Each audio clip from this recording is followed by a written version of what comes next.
Siamo a Torre Caligo, in territorio di Jesolo, cerimonia di avvio dei lavori per i due lotti del Veneto orientale della ciclovia nazionale Venezia-Trieste, un'opera che nel nostro territorio viene realizzata da Veneto Strade con la presenza della regione, una ciclovia per quello che è un segmento importantissimo del turismo del futuro, ovvero il turismo sostenibile e ciclabile. Presidente, il cicloturismo è una nuova frontiera appunto del turismo, il Veneto vuole farsi trovare pronto per intercettare questo segmento, anche quest'opera si inserisce in questo senso.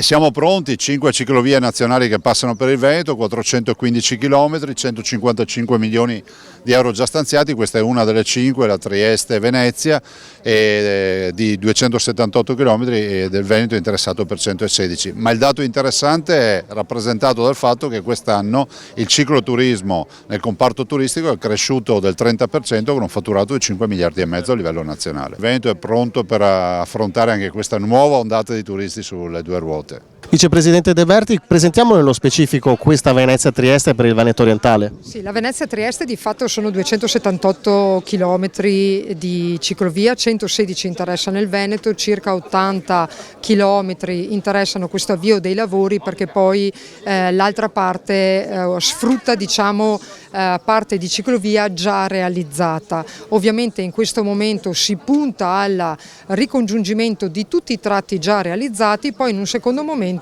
si punterà sostanzialmente alla realizzazione in sede anche delle parti già esistenti.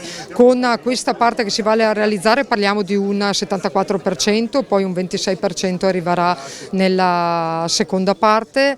In tutto complessivamente le 5 ciclovie più la Treviso-Stiglia parliamo di 155 milioni di euro che la Regione ha stanziato attingendo da varie fonti di finanziamento, perché abbiamo fondi statali, fondi FSC, PNRR, Piano Nazionale Complementare, fondi della Regione, fondi comuni di confine, fondi dei comuni e anche fondi del turismo. Quindi l'80% di questi 415 sono già finanziati e manca un 20% che però contiamo di reperire le risorse nei prossimi anni.